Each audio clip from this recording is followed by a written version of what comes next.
With the infamous controversy surrounding James Gunn, the cosmic side of the MCU seems very malleable. This is because prior to his firing, James Gunn basically had the keys to the kingdom. And a kingdom that I feel like I should add, was about to expand rapidly due to the fact that the Fox properties were going to return to Marvel with characters such as Galactus, Silver Surfer, Fantastic Four, etc.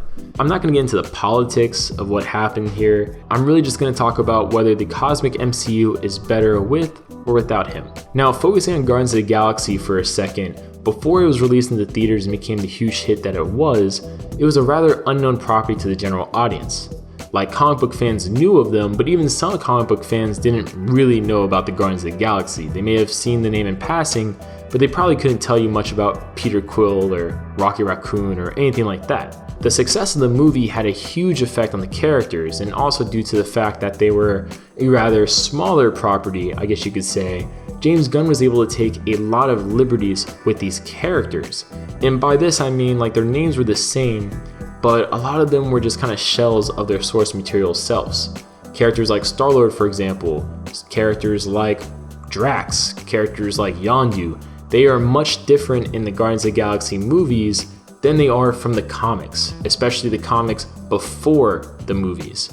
So, for example, Star-Lord has a different outfit in the movie, obviously, yes, but his personality and even parentage is much different in James Gunn's version. Another character is Drax. Drax is not an alien, he's not a part of an alien race, he's a human modified, basically to become a Thanos killing machine. And I'm not really going to go into how James Gunn changed Ronan, but he kind of did give Ronan not really the best interpretation, I would say. Drax, besides having a different personality and being much weaker in the MCU, this was kind of rough. This was kind of a rough treatment of these characters by James Gunn, but I don't want to ramble too much about it, even though I think you guys get the point I'm making here. And if you're a fan of Cosmic Marvel from the comics, you may not like the MCU version of the Guardians of the Galaxy or those related characters, and I don't think anyone can blame you.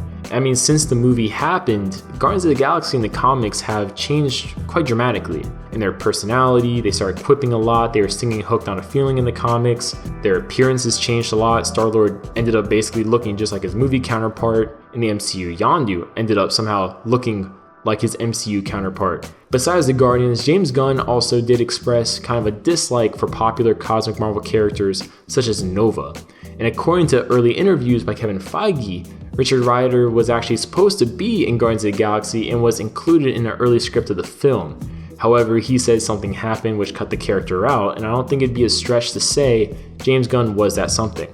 He said before he liked the Nova Corps, but not really the character of Richard Rider, and also said due to this preference of his, Richard Rider may never appear in the MCU, which is huge as a statement considering Nova is pretty integral to the cosmic MCU. Richard Rider, besides being the best-selling action figure on the Marvel Legends Infinite series around the time Guardians of the Galaxy, the movie, came out, Nova was a huge character in Annihilation, Realm of Kings, Thanos Imperative, which all kind of happened at the same time.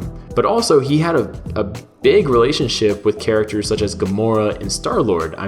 He basically was Gamora's de facto lover at the time, and they had a pretty complicated relationship. But not only that, but he had a bromance with Star-Lord. So, it's not like he wouldn't have worked with the Guardians. Basically what I'm saying is, James Gunn kind of treated the Nova Corps like fodder. They were dying left and right during Ronan's invasion of Xandar, and then obviously we find out in Infinity War that Xandar is pretty much destroyed. And besides Nova, other cosmic characters and cosmic hierarchies from the traditional Marvel comics were twisted by James Gunn's vision. You don't have Spartax, but besides no Spartax, you have Ego becoming a Celestial, which really kind of confuses, like, what are the Celestials actually in the cosmic MCU? Obviously they can't be exactly what they were in the comic MCU if someone like Ego is a Celestial. So it kind of it doesn't cheapen the Celestials, but it does put a weird twist on them that I'm not really sure I like, personally at least. So what's my point?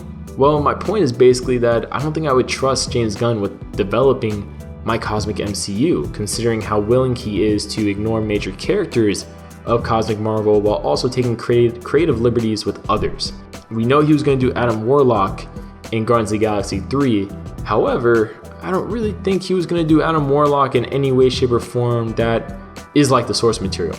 And I'm not trying to be a source material purist here, even though it does definitely make me come off as this. I don't really want the cosmic MCU under James Gunn. I just don't think it will be a good representation of cosmic Marvel. Comment your guys' thoughts here. I mean, would you be excited to see a James Gunn version of Galactus or Silver Surfer or any of their storylines? Let me know down below, and I'll see you guys later.